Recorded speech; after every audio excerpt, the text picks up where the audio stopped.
예배 시간이 됐습니다. 다 같이 묵상 기도드림으로 주일 오전 예배 시작하겠습니다.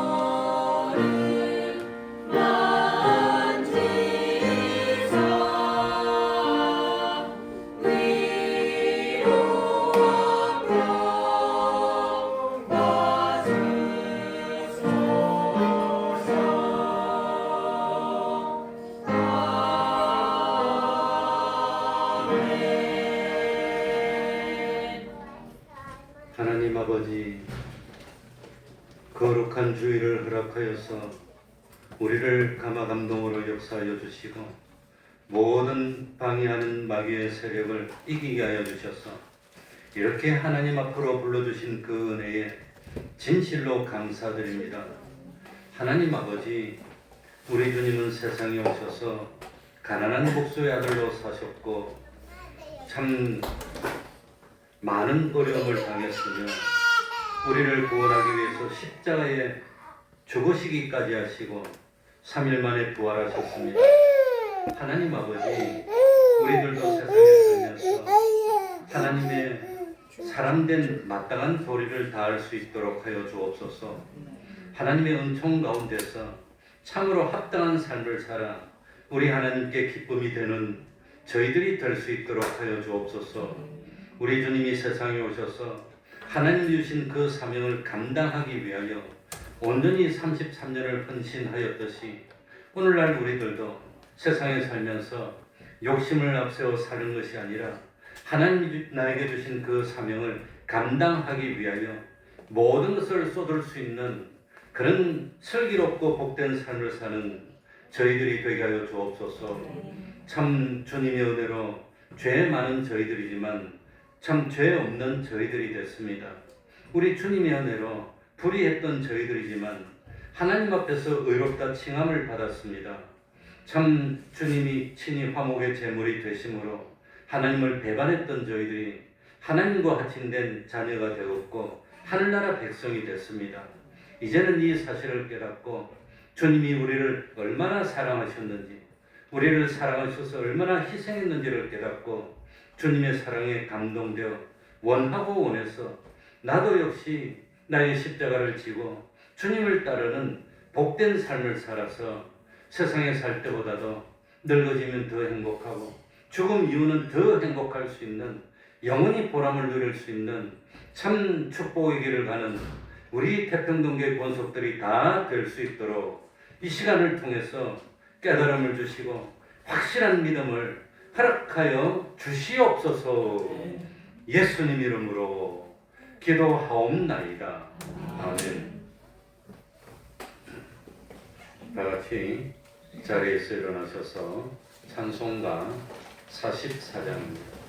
찬송가 44장입니다.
기도하겠습니다.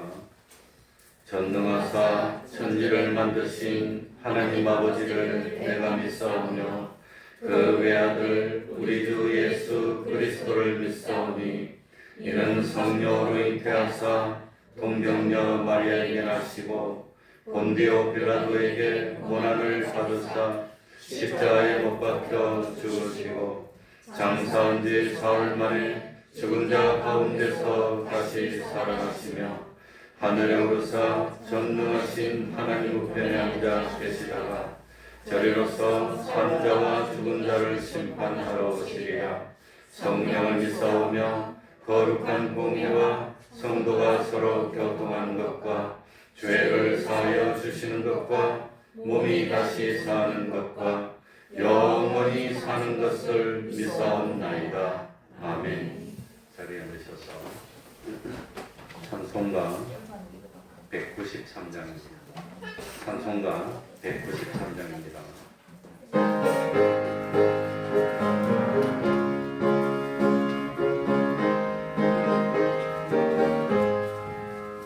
예수 십자가의 피로써 그대는 씻기어 있는가.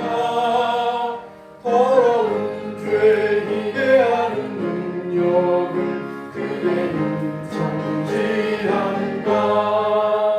예수의 보혈로 그대는 씻기어 있는가. 마음속에 여러 가지 죄악이 깨끗이 씻기어 있는가. 주 예수와 만나는 늘 함께 그대는 행동을 하는가. 아무 때나 어디든지 그대는 십자가 붙들고 있는가. 예수의 보혈로 그대는 씻기어 있는가. 마음속에 여러 가지 죄악이 깨끗이 씻기어 있는가. 주님 예수 다시 올때 그대는 영광 예복이 있는가.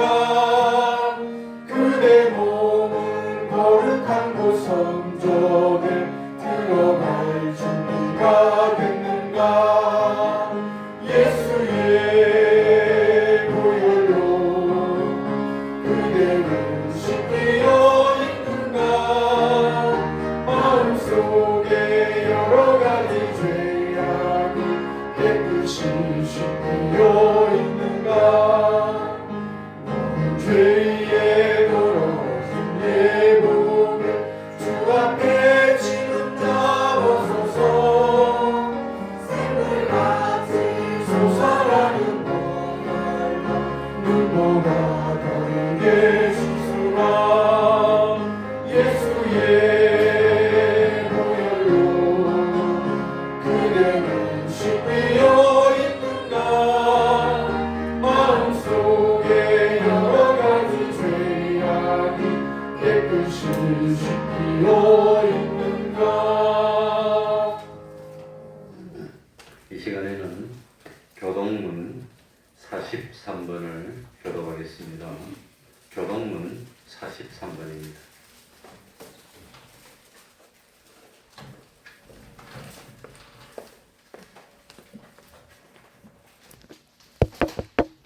교동문 43번입니다. 교독하겠습니다. 내가 너희에게 이르노니 목숨을 위하여 무엇을 먹을까 무엇을 마실까 몸을 위하여 무엇을 입을까 염려하지 말라. 목숨이 음식보다 중하지 아니하며 몸이 의복보다 중하지 아니하냐. 공중에 새를 보라. 심지도 않고 거두지도 않고 창고에 모아들이지도 아니하되 너희 천부께서 기르시나니 너희는 이것들보다 귀하지 아니하냐. 너희 중에 누가 염려함으로 그 키를 한 자나 더할 수 있느냐. 또 너희가 어찌 의복을 위하여 염려하느냐. 들의 백합화가 어떻게 자라는가 생각하여 보라. 수고도 아니하고 빌상도 아니하느니라. 그러므로 염려하여 이르기를 무엇을 먹을까, 무엇을 마실까, 무엇을 입을까 하지 말라. 이는 다 이방인들이 구하는 것이라. 너희 천국에서 이 모든 것이 너희에게 있어야 할 줄을 아시느니라. 너희는 먼저 그의 나라와 그의 의를 구하라. 그리하면 이 모든 것을 너희에게 더하시리라. 아멘. 이제 성가대 찬양이 있겠습니다.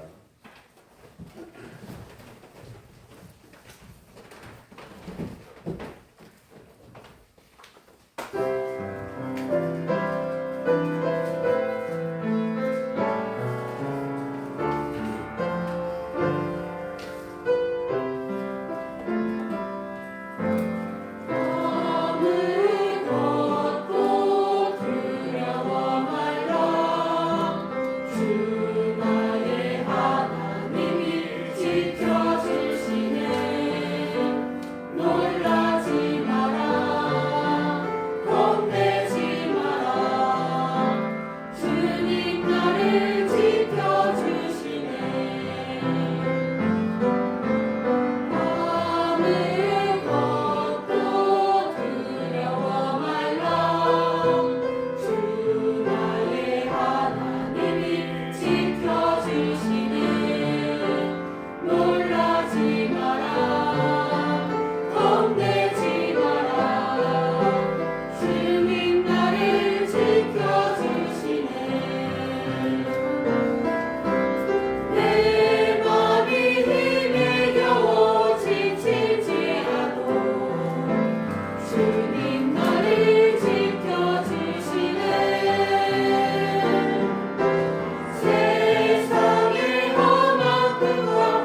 시간에는 최동관 집사님 예배를 위해서 기도해 주시겠습니다.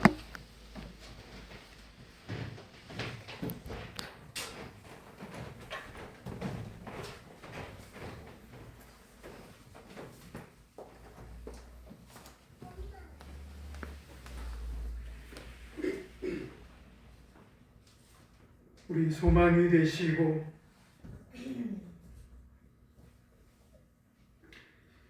빛이 되신 하나님 아버지,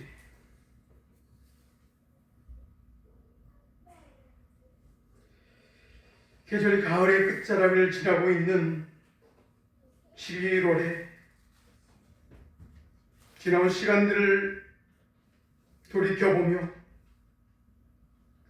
한 해 동안 저희의 발걸음을 인도하신 주님께 감사를 드립니다. 일주일 동안도 주님의 은혜 가운데 거하게 하시고 거룩하신 구별하신 주일 아침에 주님을 만나고자 성전에 모여 하나님께 예배를 드릴 수 있도록 인도하여 주시니 또한 감사를 드립니다. 오늘도 신령과 진정으로 예배하는 자들을 찾으시는 하나님 앞에 나와 거짓 없는 마음과 진실된 마음으로 예배를 드리게 하여 주시옵소서. 지난 한 주간 저희가 주님의 말씀보다 세상의 소리에 더 귀를 기울였던 것을 용서하여 주옵소서. 주님을 의지한다고 고백하면서도 염려와 근심 속에 살았던 우리의 믿음 없음을 불쌍히 여겨 주시옵소서. 주님을 의지한다고 고백하면서도 우리의 결정과 우리의 생각대로 살았던 믿음이 없음을 불쌍히 여겨 주시옵소서. 예수 그리스도의 보혈로 저희들의 죄를 깨끗하게 하시고 이 시간 주님 앞에 담대히 나아가 예배할 수 있는 은혜를 허락하여 주시옵소서. 사랑과 은혜가 충만하신 하나님 아버지, 우리 교회를 주님의 뜻 가운데 굳게 세워 주옵소서. 말씀 위에 서는 교회, 기도로 깨어있는 교회, 세상 속에서 복음의 빛을 비추는 교회가 되게 하옵소서. 이 시대에 우리 교회를 향한 주님의 사명이 무엇인지 분별할 수 있는 교회가 되어서 그리스도의 향기를 더욱 분명하게 나타낼 수 있는 교회 되게 하여 주옵소서. 주님, 병중에 있는 성도들을 기억해 주옵소서. 육신의 연약함 속에서도 주님을 의지할 때 회복의 은혜와 평안을 허락하여 주시고 경제적 어려움 속에 있는 가정에서도 필요한 것들을 채워 주옵소서. 우리 젊은 세대들에게는 믿음의 확신과 비전을 주시고 노년의 성도들에게는 믿음의 평안을 주시며 모든 세대가 함께 주를 예배하는 아름다운 공동체가 되게 하옵소서. 하나님 아버지, 11월을 시작하며 새로운 마음으로 주 앞에 섭니다. 감사의 달을 맞이하여 올 한 해 베풀어 주신 은혜를 돌아보게 하시고 환경이 아니라 은혜를 바라보는 믿음의 눈을 열어주시옵소서. 감사할 이유를 찾기보다 주님의 손길 속에서 이미 받은 은혜를 세워보며 감사로 하루를 채우는 성도들이 되게 하여 주시옵소서. 이제는 내가 사는 것이 아니요 오직 내 안에 그리스도께 사시는 것이라고 고백할 수 있는 믿음을 허락하시고 예수 우리 주 안에서 날마다 죽노라 다짐하며 믿음의 선한 싸움을 싸워나가는 주의 용사들이 되게 하옵소서. 하나님 아버지, 말씀을 들고 서시는 목사님께 성령의 충만함과 말씀의 능력을 더하시고 선포되는 말씀마다 우리 성도들의 심령을 새롭게 변화시키는 능력이 임하게 하여 주옵소서.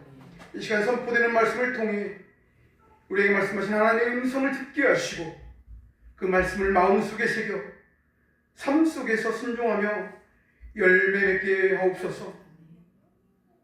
듣는 우리들의 병든 마음이 고침받게 하시고 마음이 상한 자가 기쁨을 얻게 하시며 낙심한 자가 새 힘을 얻는 시간 되게 하옵소서. 귀한 말씀을 새기고 세상에서 그 말씀을 실천하고 날마다 주님의 은혜와 손길을 기대하며 기쁨으로 살아가는 하나님의 자녀들이 되게 하옵소서. 보라 내가 새 일을 행하리니 이제 나타날 것이라고 말씀하신 하나님, 광야에 길을 내시고 사막에 강을 내시는 주님의 역사를 보게 하여 주시옵소서.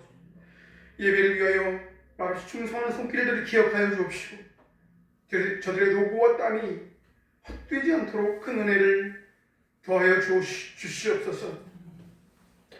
이 시간 찬양에 입술로 드리는 성가대 위에 은총으로 역사하셔서 천군 천사의 아름다운 목소리로 화답하는 은혜로운 찬양의 향기 삼아 주시옵소서. 이 모든 말씀을 우리를 구원하신 예수 그리스도의 이름으로 기도드리옵나이다. 아멘. 우리 함께 기도해 주 앞에 나와 무릎 꿇고 눈물 밟으시는 주 하늘을 향해 그 손 들고 하늘이 열리고 그대의 위중이 이 땅가득 내리도록 마침내 주 오셔서 그의 비중이 우리 위에 부시도록 우리 위에 부시도록.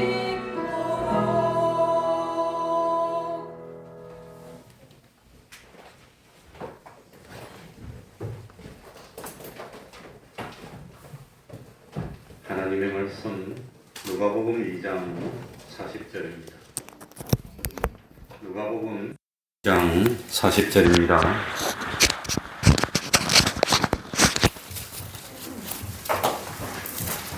제가 읽겠습니다. 누가복음 2장 40절입니다. 아기가 자라며 강하여지고 지혜가 충족하며 하나님의 은혜가 그 위에 있더라. 그 부모가 해마다 유월절을 당하면 예루살렘으로 가더니 예수께서 12살 될 때에 저희가 이 절기에 전례를 쫓아 올라갔다가 그 날들을 마치고 돌아갈 때에 아이 예수는 예루살렘에 머무셨더라. 그 부모는 이를 알지 못하고 동행 중에 있는 줄로 생각하고 하룻길을 간 후 친족과 아는 자 중에서 찾되 만나지 못하며 찾으면서 예루살렘에 돌아갔더니 사흘 후에 성전에서 만난즉 그가 선생들 중에 앉으사 저희에게 듣기도 하시며 묻기도 하시니 듣는 자가 다 그 지혜와 대답을 기이히 여기더라. 그 부모가 보고 놀라며 그 모친은 가로되 아이야 어찌하여 우리에게 이렇게 하였느냐. 보라 네 아버지와 내가 근심하여 너를 찾았노라. 예수께서 가라사대 어찌하여 나를 찾으셨나이까. 내가 내 아버지 집에 있어야 될 줄을 알지 못하셨나이까 하시니 양친이 그 하신 말씀을 깨닫지 못하더라. 예수께서 한 가지로 내려가사 나사렛에 이르러 순종하여 받드시더라. 그 모친은 이 모든 말을 마음에 두니라. 예수는 그 지혜와 그 키가 자라가며 하나님과 사람에게 더 사랑스러워 가시더라. 아멘.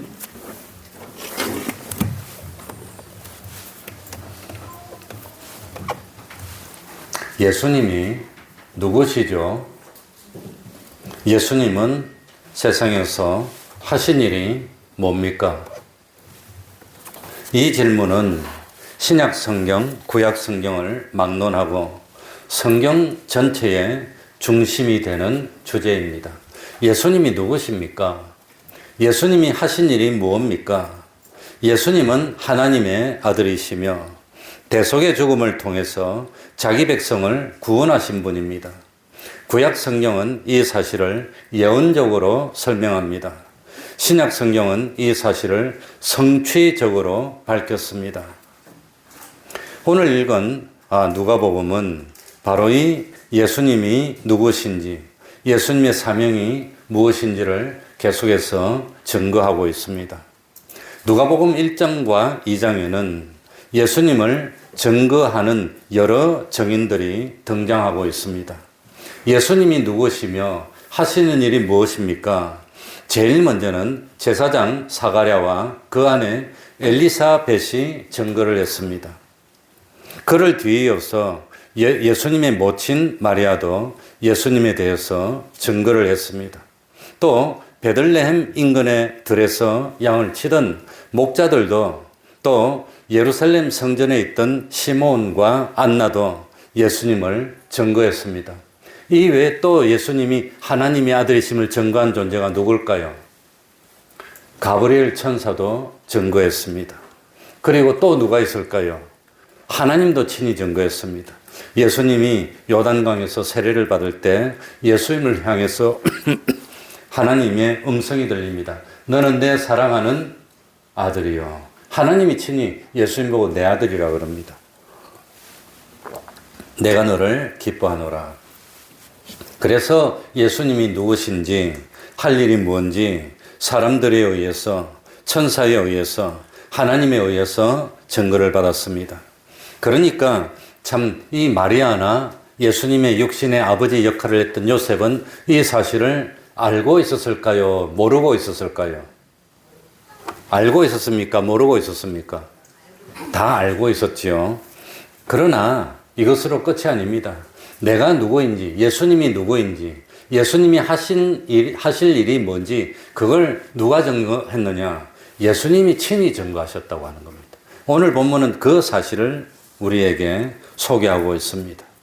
그러니까 예수님은 공생의 3년 동안만 하나님의 주신 사명을 위해서 열심히 한 것이 아니라 예수님은 오늘 읽은 성경을 보면 아예 어린아이 때부터, 솔직히 말하면 태어났을 때부터, 유아일 때부터 내가 누구며 나는 무슨 일을 해야 되는지 그걸 알고 계셨다고 하는 겁니다. 우리들이 착각하면 안 되는 것은 예수님은 유아일 때도 전지전능한 하나님의 아들입니다. 하나님이십니다. 어머니 이 가슴에 앉아서 젖을 먹고 클 때도 예수님은 하나님이 전지전능하신 분입니다. 다만 육신은 인간의 예를 따라서 어떻게 됩니까? 점점 크고 자라가고 지혜로워지고 그러지만 사실 예수님의 속사람, 예수님의 신성은 그냥 변함없는 하나님이라고 하는 겁니다. 그 사실을 우리들이 깨달아야 됩니다.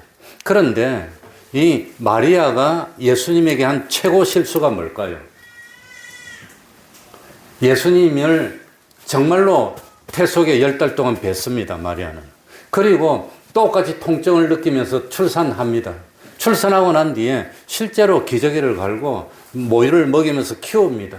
이랬던 참 마리아는 정말로 예수님의 누구시죠? 어머니였습니다. 우리 동이가 애기 데리고 키우고 좋아가지고 홀고 빨고 그냥 내가 보니까 깜짝 놀란 것은 애기가 먹다가 입에서 나온 것도 주워 먹더라고요. 오씨, 그런데 엄마 됐네 진짜로. 엄마 됐네. 저 철딱선이 없는 게 시집 가더니 엄마 됐네. 애 입에서 나오는 것도 먹더라고요. 그 엄마 아니면 그거 못 먹어요. 이 세상에 그거 먹는 사람 아마 아빠는 먹나 몰라. 엄마 말고는 그럴 사람이 있을까? 누구도 그랬단 말입니까? 마리아도 그랬다는 겁니다. 예수님에게 대해서. 그런데 그런 마리아가 예수님을 보면서 최고로 한 실수가 뭘까요? 좀 이따 내가 가르쳐 드릴게요. 지금 다담하면. 최고로 한 실수. 오늘 성경에 나옵니다. 그게. 그러니까 예수님이 12살 됐을 때 요셉과 마리아와 함께 유월절을 지키기 위해서 예루살렘으로 올라갔습니다. 유월절 절기를 끝까지 마치고 나사렛으로 돌아오는 도중입니다. 하룻길을 간 후에야 예수님이 함께하지 않은 것을 알게 됐습니다. 당황했습니다. 사실은 당황해야 됩니까? 당황 안 해야 됩니까? 예수님을 하나님으로 안다면 당황할 이유가 있을까요? 없을까요? 예수님이 전지전능한데 마리아는 그걸 알까요, 모를까요? 그러면 왜 당황합니까? 왜 근심합니까? 하나님이신데, 전지전능한 분인데, 뭐 때문에 근심합니까? 그런데 하루 저녁 가고 난 뒤에 저녁에 보니까 예수님이 없어. 그래가지고 참 그날 자고 밤이 되면 시골에는 바로 앞도 안 보입니다. 깜깜한 2000년 전입니다. 못 갑니다. 하루 저녁 자고 그 다음 하루길 갔으니까 하루길 왔습니다. 오니까 또 밤입니다. 또 하루 저녁 자고 그 다음에 동이 트고 난 뒤에 사흘째 되는 날 주님을 어디서 만난다 말이지요? 예루살렘에 있는 어디서? 성전에서 만나는 겁니다. 그 예수님은 성전에서 참 랍비들과 함께 묵기도 하고 답하기도 하면서 태연하게 앉아 계신 겁니다. 드디어 만났습니다. 부모가 깜짝 놀라면서 예수님 보고 뭐라고 했습니까? 48절입니다. 읽어봅시다. 뭐라고 했지요? 그 부모가 다 같이 읽습니다. 역사적인 순간입니다. 드디어 잃어버렸던 아들을 찾았어요. 어릴 때 아들 잃어본 적이 있습니까? 없습니까? 저도 처음에 분당에서 그 효자촌 교회 할 때 동의를 잃어버렸어요.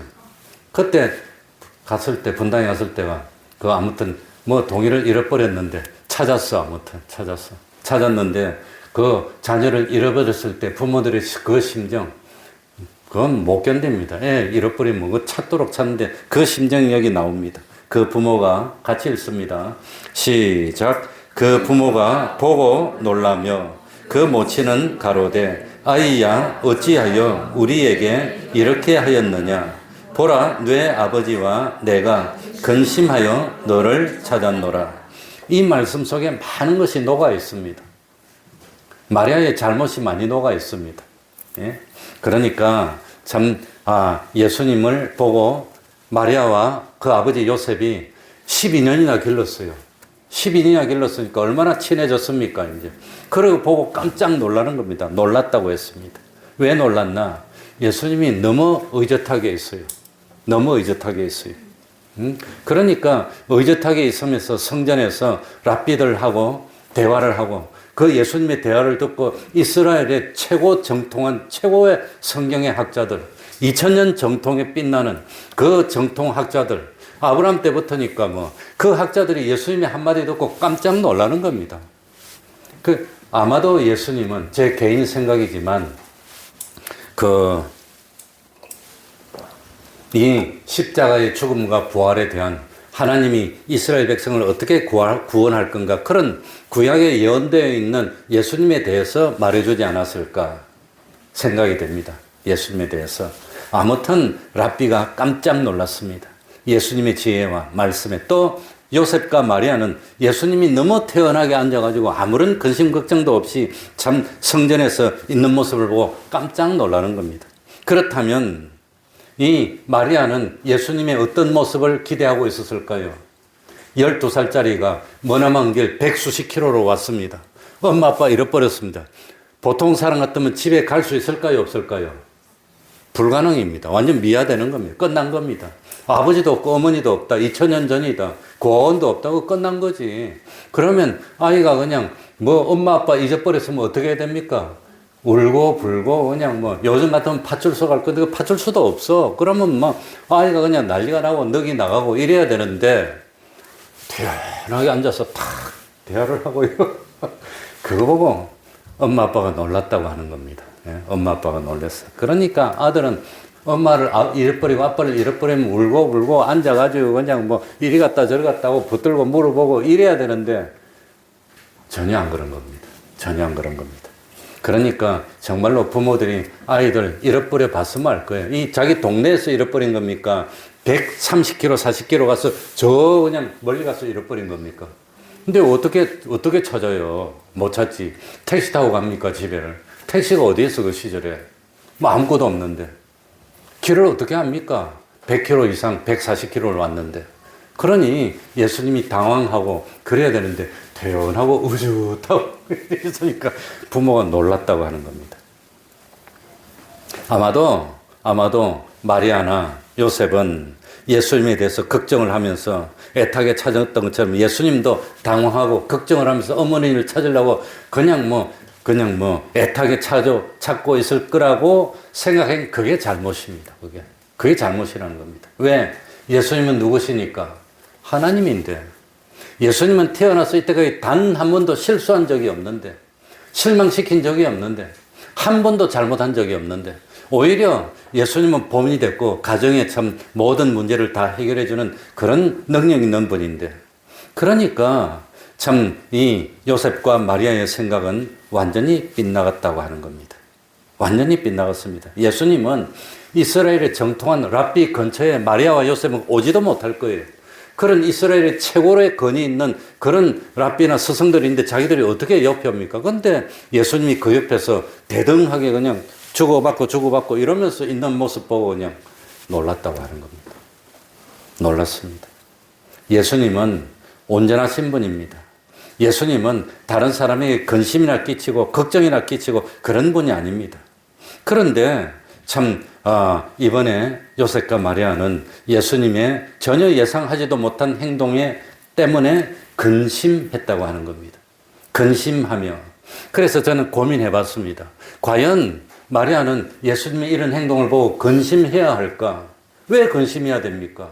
예수님은 성령으로 잉태했는데 하나님이 내 아들이라 그랬는데 근데 왜 마리아 자기가 근심합니까? 예수님은 하나님이신데 그러니까 마리아의 결정적인 잘못은 거기에 있다는 겁니다. 여기 있습니다. 자, 보세요. 그 부모가 보고 놀라며 모친은 마리아는 가로되 누구야? 이 번역이 잘못됐습니다. 아이야. 영어 성경 보면은 son이라고 해놓고 있어요. 아들아입니다. 우리 성경은 아이야라 했는데 아들아입니다. 아들아. 요즘 엄마들이 아들 보고 뭐라고 부르지요? 아들아 그러잖아요. 난 뭐 그렇게 못 불러봤는데 아들아. 뭐. 그런데 마리아는 예수님 보고 son이라고 했다고 하는 겁니다. 아들아. 그러니까 마리아는 예수님을 누구로 여기고 있어요? 아들로 여기고 있는 겁니다. 하나님의 아들이 아니라 육신의 아들로 여기는 겁니다. 그 이해가 갑니다. 왜? 나도 우리 사모나 우리 딸이나 뭐 우리 어머니나 돌아가신 어머니나 딱 생각해보면 여자들은 모성애가 강해가지고 아무리 성령으로 잉태해도 가슴에 안고 먹이고 키우고 이러다 보니까 아들이 아들. 그리고 그냥 조금만 잘못되면 어떻게 될까 그냥 아들이야 그냥. 오늘 우리 아들이 교회 오는 날인데 그냥 우리 다른 목사님들도 그렇게 불평하더라고요. 평상시에 자기 사모가 자기한테 반찬 잘 안 해준대. 귀찮아한대. 힘들어한대. 그런데 주일날 되면 반찬이 바뀌고 뭐 다 바뀐대. 왜 나한테 잘해줘야지. 그러니까 다른 사모 보고 왜 그러냐고 내가 직접 물어봤어요. 물어봤더니 아들은 일주일 만에 한 번 오잖아요. 남편은 맨날 있으니까 에잉. 아들은 일주일. 그게 모성애야. 그러니까 맛있는 거 있으면 안 해줘. 딱 싸놨다가 아들 오는 날 딱 해줘가지고 내가 먹으려면 당신은 요것만 먹고 요거는 너 사위도 주고 딸도 주고 아들도 당신은 요거 하나만 먹어라. 며칠 전에 그랬어요. 수요일도 딸 온다고 사위 온다고 당신은 요거 먹고 알지? 알았지? 그러니까 그렇게 말해도 남편은 찬밥이고 모성애는 할 수가 없어. 그는 여자들 다 그래. 나는 굶어도 우리 아들은 응? 그런데 마리아는 자꾸 예수님을 대할 때 그런 식으로 대했다는 겁니다. 그러니까 아들아, son이라고 불렀다는 겁니다. son이라고. 아이야, 아들아, 어찌하여 우리에게 이렇게 하였느냐? 어찌하여 이렇게 했느냐? 그러니까 마리아는 예수님이 이 예루살렘에 남은 것이 잘못해가지고 다른 사람 만나고 볼 보다 보니까 다가고 없어. 어이구 큰일 났네. 이러면서 있을 줄 알았는데 그게 착각이고 잘못이라는 겁니다. 예수님은 하나님의 아들이라서 어이구 큰일 났네. 그런 말을 할까요? 안 할까요? 안 해요. 예수님은. 이거 잘못하다 보니까 이거 큰일 났다. 이거 잘못했다. 엄마 어디 갔노? 그게 아니라 예수님은 일부러 남았다는 겁니다. 일부러. 의도적으로 남으신 겁니다. 의도적으로. 왜 남았습니까? 왜? 아마도 많은 학자들이 자꾸 어머니 마리아는 예수님을 하나님의 아들이 아닌 육신의 아들로 여겨서 자꾸 감싸고 우다싸고 그냥 우리 아들 이거 해주고 싶어 하는데 그러면 안 된다는 거예요. 예수님은 하실 일이 있습니다. 그러니까 참 어머니가 아들이 참 뭡니까? 제사장에게 핍박받는 모습을 보면 어머니가 어떨까요? 마음이 어떨까요? 채찍에 맞는 모습 보면 그 어머니 심정이 어떨까요? 어머니가 있는데 멀쩡인데 예수님이 자기 아들이 십자가에 매달려서 죽어가는 모습을 보면 어머니가 심정이 어떨까요? 그런데 예수님은 그걸 보여줘야 되는 겁니다. 그렇게 해야 된다는 겁니다. 내가 나가서 핍박받아야 되는 겁니다. 그러니까 핍박받아야 되는데 핍박받아도 하나님의 아들이고 그게 내 사명이라는 것을 어머니에게 가르쳐주고 싶은 겁니다. 말해주고, 그러니까 나를 육신의 아들로 대하지 말고 하나님의 아들로 대해야 되는 겁니다. 그러니까 마리아와 예수님이 어머니와 아들인 관계는 한정적인, 조금 아들 하다가 그 다음엔 아들 그만하고 하나님의 아들로 돌아가는 겁니다. 하나님의 아들이 아니라 우리 구세주로 전지전능한 분으로 돌아가야 되는데 마리아는 그게 안 되니까 아들하고 탁 붙들고 그냥 안고 그냥 눈물 흘리고 이러니까 이러면 안 된다는 거예요. 그러면 안 되는 겁니다. 그러니까 이 예수님은 마리아의 아들이 맞긴 맞습니다. 마리아 뱃속으로 10달 동안 뵀습니다. 잠 못 자고 힘들고 어렵게 출산하고 길렀습니다. 그건 맞는데, 그러나 예수님은 그 이전에 하나님이시고 하나님의 아들이고 믿는 인류의 구원을 위해서 대속의 이 역사를 일으켜야 되는 그 사명이 있다는 겁니다. 그걸 가르쳐 주고 싶었다 했는 겁니다. 그러니까 이 48절 보라, 내 아버지와 내가 무엇하면 너를 찾았노라? 근심했다는 게 잘못이라는 겁니다. 왜 근심하며 찾습니까? 그러니까 만약에 근심한 것이 잘못이 아니라 당연하다면 예수님이 어머니 보고 뭐라고 대답해야 될까요? 어머니 잘못했습니다. 죄송합니다. 어머니 죄송하십니다 하고 끌어안아야 됩니다. 근데 예수님이 어떻게 반응합니까? 49절 봅시다. 예수님의 반응은 조금 더 미안한 게 없어요. 자, 예수께서 가라사대 49절 다 같이 읽어봅시다. 시작. 예수께서 가라사대 어찌하여 나를 찾으셨나이까? 내가 내 아버지 집에 있어야 될 줄을 알지 못하나이까 하시니 49절을 진짜로 의미를 바로 깨닫고 읽어보면 기절합니다. 이 글을 기절할 만한 내용이 숨어 있는 겁니다. 제일 먼저 어찌하여 나를 찾으셨나이까? 그러니까 길 잃은 아이가 엄마 찾으면 엄마 하고 뛰어가야 되잖아요.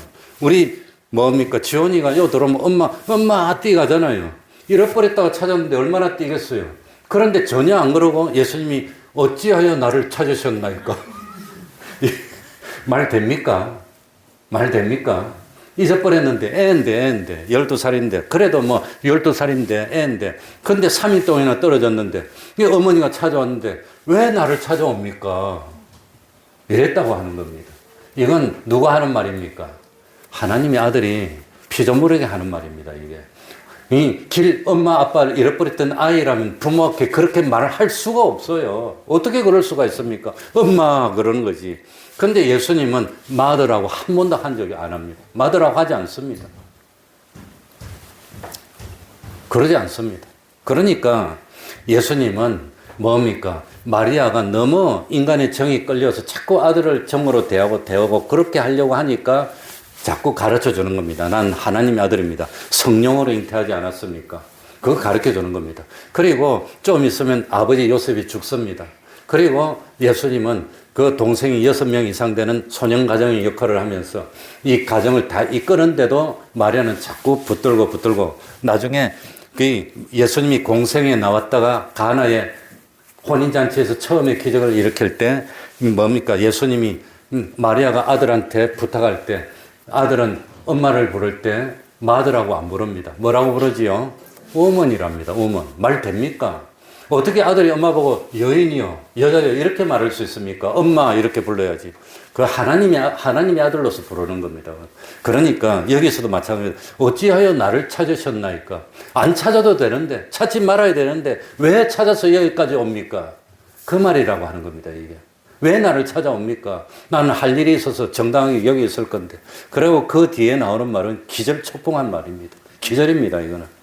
내가 누구 집에? 아버지 집에 있어야 될 줄을 알지 못하셨나이까?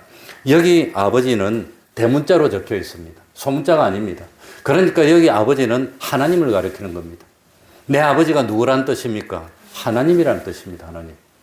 내 아버지가 하나님인데 하나님의 아들이니까 하나님 아들 집에 있는 게 당연한 건데 왜 나를 찾아옵니까? 내가 내 집에 있는 거 당연한 건데. 그러니까 여기서 내 아버지라는 것은 하나님을 가리키고 나는 하나님의 누구란 말이지요? 하나님의 아들이라고 하는 겁니다. 하나님의 아들.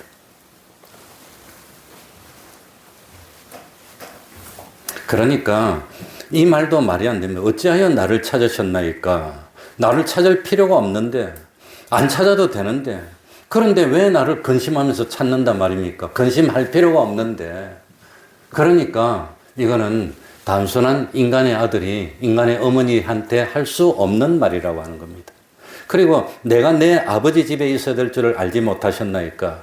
여기서 예수님은 하나님을 아버지라고 부른다고 하는 겁니다. 아버지. 그리고 그러니까 하나님이 아버지고 지금 예수님이 계신 곳이 어디지요?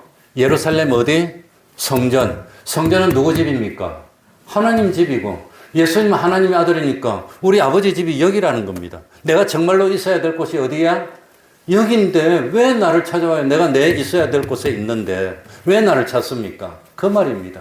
그런데 나중에 50절에 보면은 양친이 그 하신 말씀을 뭐 하지 못하더라? 깨닫지 못하고 있는 겁니다. 아직도. 그러니까 하나님의 아들이고 성전은 하나님이 계시는 집이고 지성소는 하나님이 임재하는 상징이고 거기 예수님이 있어야 되는 거 당연한 겁니다. 지금 예수님이 예루살렘 성전에 있습니다. 그럼 당연히 여기 있어야지. 내가 우리 아버지 집인데 왜 아들이 아버지 집에 있는데 왜 어머니가 근심하고 찾아요? 내가 여기 있어야 되는 데인데. 그렇게 대답을 했는데 마리아는 알아듣습니까? 못 알아듣습니까? 못 알아듣고 있다는 겁니다. 그걸 못 알아듣고 있어요. 왜? 무엇에 갈려서? 어머니로서 아들을 대하는 정에 가려서 그걸 못 알아듣고 있다고 하는 겁니다. 못 알아듣고 있어요. 그러니까 지금 마리아는 자꾸 아들을 정성으로 사랑으로 기르다가 보니까 자꾸 인간의 정에 빠져서 아들 my son 그렇게 기르고 있지. 하나님의 아들이고 그 다음에 처음에 잉태할 때부터 가브리엘 천사가 가르쳐 줬습니다. 예수님은 자기 백성을 저희 죄에서 뭐 할 뿐이라고? 구원할 자라고 가르쳐 주는데 그걸 모른다는 거예요. 그걸 잊어버리는 겁니다.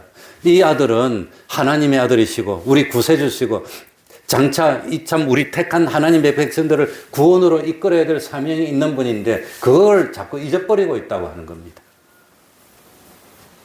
그렇다면 여기서 하나 짚고 넘어가 봅시다. 하나님의 아들이라는 것이 무슨 의미가 있을까요? 하나님의 아들이 무슨 의미일까요? 우리 아버지가 하나님입니다 하는 게 무슨 의미일까요? 성경에 보면은 아들이라는 표현이 여러 번 나옵니다. 우리 인간들은 아들이라고 하면 뭡니까? 내가 낳았다. 내가 낳았어. 그러니까 우리들이 낳아서 참 부모 자식이 됐다는 것만 강조하는데 유대인들은 아들이라고 하면은 동등이라는 뜻입니다. 무슨 뜻이라고요? 동등이라는 겁니다. 그러니까 예수님은 세베대의 두 아들인 야고보와 요한에게 별명을 뭐라고 붙여줬죠? 보아너게. 보아너게가 뭡니까? 우레의 아들. 그러면 너가 아버지가 우레라는 뜻입니까? 우레와 동등입니다. 우레란 그게 뭡니까? 성격이 급하고 그냥 불같이 번쩍번쩍하는 그런 걸 의미하는 것이지. 우리의 아들. 또 하나 더 나옵니다. 사도행전 4장 36절에 보면은 바나바가 나옵니다. 바나바. 근데 바나바의 원래 이름이 요셉입니다. 요셉을 바나바라고 불렀다는 겁니다. 바나바는 무슨 뜻이지요? 바나바가 뭔 뜻입니까? 나바의 아들입니다. 바요나 시모나. 시몬의 아들 요나의 아들 시모나, 바요나. 바나바니까 나바의 아들이라는 뜻입니다. 그러니까 이거는 권위자의 아들이라는 뜻입니다. 그러면 아버지 이름이 나바입니까? 아닙니다. 이게 뭐냐? 바나바는 권위 있는 사람이라는, 그 권위의 아들이라는 것은 정말로 권위 있는 사람이라, 그런 의미라고 하는 겁니다. 그러니까 그걸 우리들이 착각해서 들으면 안 된다고 하는 겁니다. 마찬가지입니다. 우리 시간이 가지만 성경 한번 찾아보겠습니다. 누가복음 2장 왼손으로 딱 접어놓고 요한복음 5장 17절 18절로 갑니다. 요한복음 5장 17절 18절. 자, 요한복음 5장 17절 18절 보입니까? 한번 읽어보겠습니다. 내가 요한복음 5장. 예수께서 저희에게 이르시되 누구께서 이제까지 일하시니? 아버지께서. 예수님이 하나님 보고 아버지라고 불렀습니다. 나도 일한다 하시며 18절에 유대인들의 일을 인하여 더욱 예수를 죽이고자 하니 이는 안식일만 범할 뿐 아니라 하나님을 자기의 친 누구라 하여? 아버지라 하여 자기를 하나님과 무엇으로 삼으심이라? 동등으로. 그러니까 아들이라고 강조하는 것은 내가 하나님이라는 뜻입니다. 내가 하나님이라는 뜻이라고 하는 겁니다. 그러니까 참 예수님이 내 아버지, my father, 대문자로 쓰는 것은 하나님, 아버지라고 하는 것, 내가 하나님의 아들이고 내가 하나님이라는 뜻입니다. 성자 하나님이십니다. 그러면서 오늘 읽은 이 49절에 내가 내 아버지 집에 있어야 될 줄을 알지 못하셨나이까 하는 요 문장에 기절할 만한 그런 내용이 있는데 그게 뭐냐? 우리말로 봐서는 알 수가 없습니다. 그러나 영어로 보면은 내가 내 아버지 집에 있어야 할 때 must를 씁니다. must를. I have to be in my father's home. have to. 그러니까 엄마 앞에서 나는 must 여기 반드시 있어야 되는데 이렇게 말했다는 겁니다. 얼마나 무서운 말입니까? must를 씁니다. 영어는 must는 안 하면 안 될 때, 죽을 때, 이거는 뭐 절대적인 그런 일을 표현할 때 must를 쓰는데 내가 내 아버지 집에 있어야 한다 할 때 must를 썼다고 하는 겁니다. 얼마나 강한 말입니까? 그러니까 엄마가 왜 나를 찾아옵니까? 나는 must로 여기 있어야 되는데 근데 왜 나를 찾습니까? 예수님은 그리 강한 표현을 썼는데도 엄마가 못 알아들었다고 하는 겁니다. 그만큼 아직까지 마리아는 깨달음이 없었고 예수님을 참 12살 때니까 아마도 그 이후에 예수님의 신성을 자꾸자꾸 더 깨닫고 예수님의 아버지가 없어지고 난 뒤에는 경제적으로 예수님께 의존하게 되고 예수님이 기적으로 가정을 이끌지 않았을까. 그러니까 그때는 아마도 마리아가 예수님을 그냥 아들이 아니라 하나님의 아들로 점점 대하고 마지막에는 예수님이 십자가에 매달린 걸 보면서도 하나님이셔, 하나님의 아들이셔 그렇게 여기지 않았을까. 제 추측입니다. 그거는. 그러니까 성경에 보면은 누가복음 2장 49절에도 must를 씁니다. 누가복음 4장 43절 내가 다른 동네에서도 하나님의 나라의 복음을 전하여야 하리라 할 때도 must를 씁니다. I must preach the kingdom of God 이렇게 씁니다. 그러니까 복음을 전하는 것도 must로 해야 되는 겁니다. 누가복음 9장 22절 인자가 많은 고난을 받고 죽임을 당하고 제3일에 살아나야 하리라 할 때도 must를 씁니다. The Son of Man must suffer many things 이렇게 쓰고 있습니다. 그러니까 참 오늘과 내일과 모레는 내가 갈 길을 가리라. 누가복음 13장 33절도 must를 씁니다. I must journey on today and tomorrow 이렇게 씁니다. 그래서 예수님이 must를 쓴 거 그걸 다 모아보면은 공통분모가 나옵니다. 그게 뭘까요? 오늘 핵심입니다. 그게 뭘까요?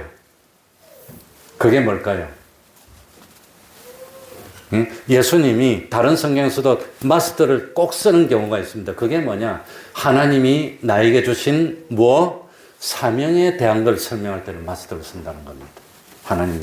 그러니까 지금 예수님이 이 예루살렘 성전에 남아있었던 것도 뭡니까? 하나님 주신 사명을 깨닫게 하기 위해서 그 사명을 감당하기 위해서 미리 뭐합니까? 밑밥을 뿌려서 이 이스라엘 최고 학자들에게 장차 구세주가 오시면 십자가를 져야 되는 걸 깨닫게 해주려고 한 것이 아닐까. 그렇게 생각하는 겁니다. 그러니까 예수님은 12살 됐을 때도 이미 하나님이 나에게 주신 뭘 알고 있었습니다. 사명을 알고 있었고 그 사명을 감당하기 위해서 그때도 뭐 하고 있었습니다. 열심히 노력하고 있었다고 하는 겁니다. 그런데 50절에 보면 양치는 그 하신 말씀을 깨닫지 못하더라. 아직은 어두웠기 때문에 알지 못했다고 하는 겁니다.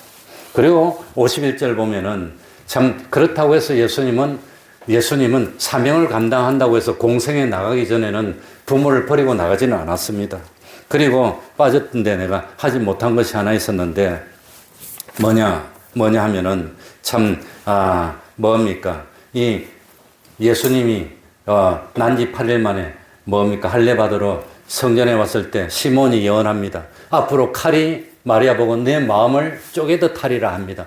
그러니까 마리아는 어머니로서 칼로 쪼개물 받을 만큼 마음 아픈 것을 많이 겪을 텐데 이번에도 그런 겁니다. 마리아는 아들 잊어버린 줄 알고 왔는데 왜 나를 찾아왔습니까? 이런 말을 듣고 마음이 쪼개질 정도로 아플 것이고 예수님이 공생에 하고 난 뒤에는 예수님이 한번 동생들 대여섯 명 다 데리고 주렁주렁 예수님을 찾아옵니다. 찾아왔을 때 제자들이 어머니를 대우하고 예수님이 승천하고 난 뒤에 제자 중에서 야고보 요한을 대우합니다. 예루살렘 그래서 교회에 참 지도자가 됩니다. 야고보. 어쨌든 찾아왔을 때 제자들이 예수님 어머니하고 동생들이 왔습니다. 그러니까 예수님이 뭐라 그럽니까? 누가 내 어머니인데? 누가 내 어머니인데? 내 어머니는 누가 어머니 아버지랑 하나님의 말씀을 듣고 행하는 자가 어머니인데 누가 내 어머니인데? 이러면서 어머니를 사실 박대하는 겁니다. 왜? 지금은 공생에 나와서 인간으로서 부모 자식 관계가 끝이 났으니까. 그렇게 박대할 때 그 소리를 듣고 마음이 칼로 찌르듯이 아픔을 느꼈을 거라고. 아들 보고 이제는 옛날의 아들이 아니라고 하는 겁니다. 이제는 인간관계의 정리를 다 끊고 공생에 하는 하나님의 아들, 그 구세주의 신분으로 돌아갔다고 하는 겁니다.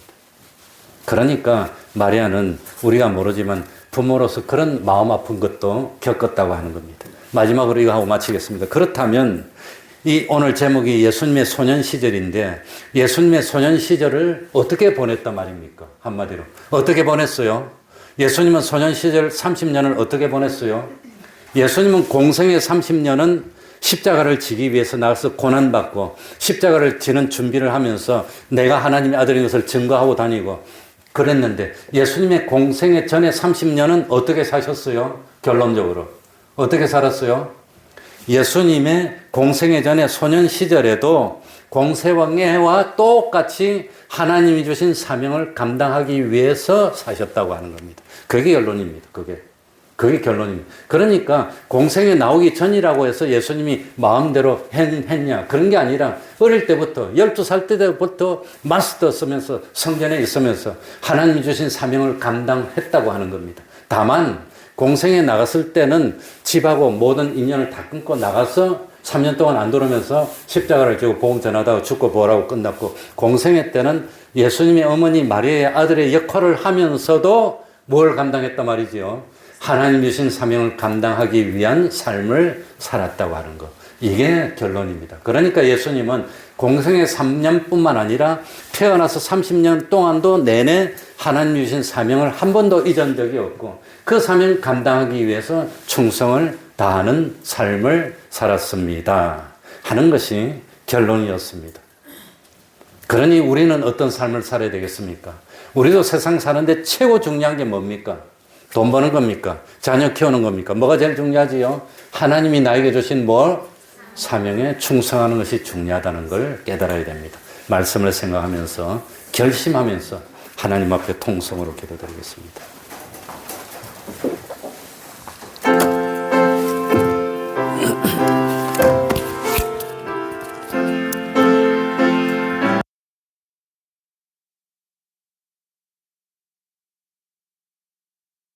주님이여 마리아가 깨닫지 못해서 사람들도 깨닫지 못하고 있습니다. 알지를 못하고 있습니다. 얼마나 중요한 삶인지 그걸 알지 못했어요. 참으로 안타까운 삶입니다. 하나님 아버지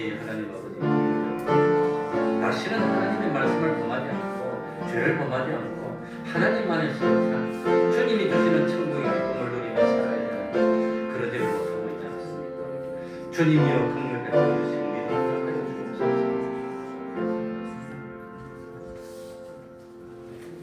찬송 올리겠습니다.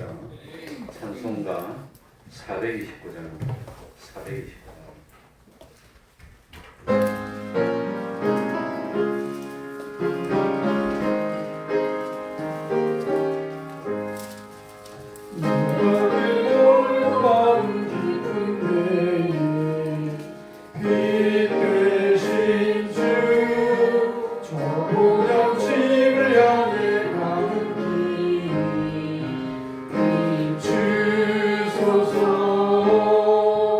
내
1절 찬송하면서 하나님께 헌금 드리겠습니다.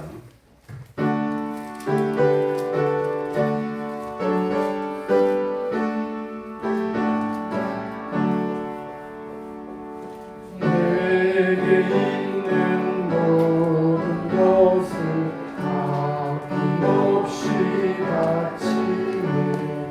사랑하고 의지하여 주만 바라가겠네. 주께 드리네.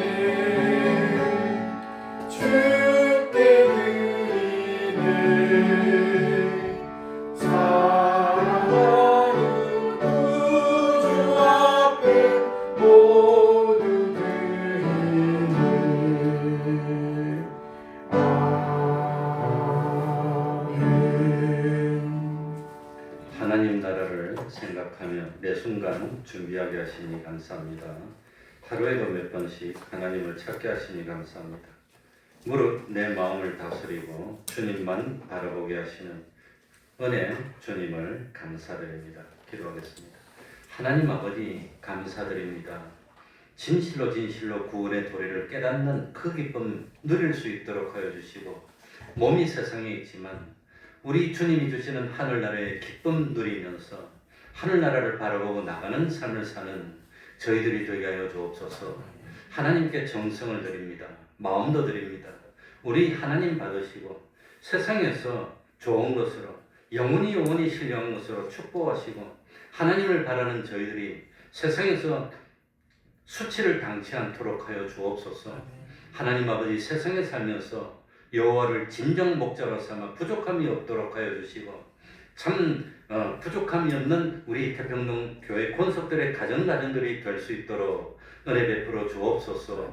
언제까지나 제자리에 있는 그런 믿음 되지 않도록 하여 주시고 그 믿음에 생명이 있어 말씀을 듣고 매주 그 믿음들이 성장하여 그리스도의 장성한 분량이 충만한 데까지 이르는 그런 믿음이 될 수 있도록 은혜 베풀어 주시옵소서.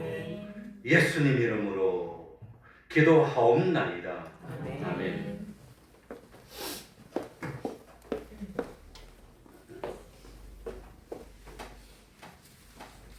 일반적으로 실내 온도가 15도 되면 온풍기를 틀었는데 오늘은 낮 온도는 10도인데 실내 온도는 지금 19도입니다.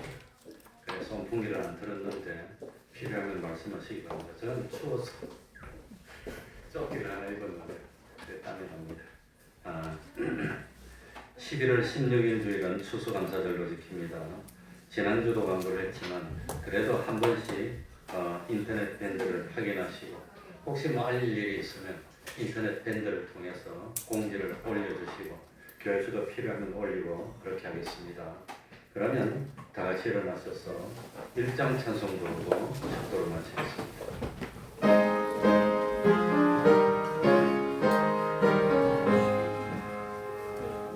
만국의 민원 하나님 온 백성 찬송 드리고